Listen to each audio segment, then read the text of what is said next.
Kõige suurem viga, mida me elus teeme, on arvata, et meil on aega.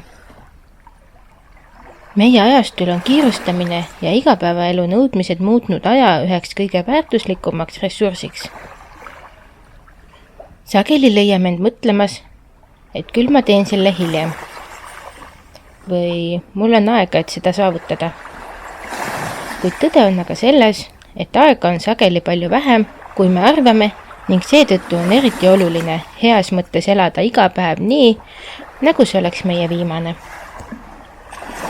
Inimesed kipuvad unistuste ja eesmärkide täitmist edasi lükkama, sest usume, et meil on lõputult aega. Me tegelikult ei näe, kui kaugel on meie elu lõpp, ja seetõttu laseme võimalustel käest libiseda. Olgu see siis soov reisida, uue keele õppimine, lähedastega aja veetmine või oma tervise eest hoolitsemine. Kõiki neid asju on liiga lihtne edasi lükata, mõeldes, et homme on ju ka päev. Kuid need edasilükkamised võivad ja üldjuhul tähendavadki, et need hetked ei saabu kunagi. Samuti kipume ignoreerima oma suhete tähtsust. Me arvame, et meil on alati aega öelda oma lähedastele, kui palju nad meile tähendavad. Tihti eeldame, et inimesed, keda me armastame ja hindame, teavad seda juba nagunii ise ka. Kuid aeg on siiski petlik kaaslane. Järsku võib tulla päev, mil meile kallid inimesed ei ole enam meie kõrval ja võimalus nendega oma mõtteid ja tundeid jagada on kadunud. Seetõttu on äärmiselt oluline võtta aega ja väljendada oma armastust ja tänu just nüüd ja praegu, selles hetkes. Mitte loota kaugemale tulevikule. Ka meie karjääris ja isiklikus arengus on oluline mitte aega raisata.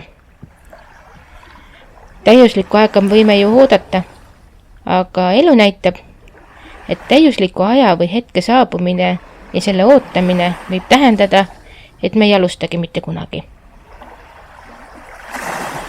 Täiuslikku hetke ei pruugi kunagi tulla ja ideaalsed tingimused on haruldased.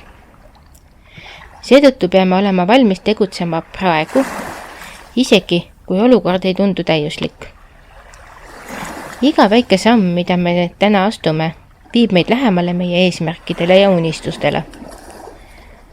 Aega on alati vähe ja parim aeg alustamiseks oli 10 aastat tagasi. Parimuselt järgmine aeg on nüüd ja praegu just täna. Lisaks mõjutab ajatunnetus ka meie tervist. Meie füüsiline ja vaimne heaolu sõltub sellest, kuidas me oma aega kasutame. Lükates edasi treeninguid, tervislikku toitumist või vaimse heaolu eest hoolitsemist, võime kaotada oma tervise. Keha ja meele eest hoolitsemine peaks olema prioriteet. Mitte midagi sellist, mida saab ja võib lõputult edasi lükata. Tervis on meie kõige väärtuslikum vara ja selle hoidmine vajab pidevat tähelepanu ja hoolt. Hiljem raha eest tervist osta ei saa. Kokkuvõttes on suurim viga, mida me oma elus teeme see, et me arvame, et meil on aega. Aeg on piiratud ja hinnaline ning selle teadlik kasutamine on võti täisväärtuslikuks ja rahuldust pakkuvaks eluks. Ärge lükake edasi seda, mis on oluline. Alustage täna. Kallistage lähedasi, järgige oma unistusi ja hoolitsege oma tervise eest. Elage iga päev nii, nagu see oleks teie viimane. Ja tehke kõik endast olenev, et teil oleks aega saavutamaks oma elu täielik potentsiaal. Aitäh kuulamast ja järgmiste kohtumisteni!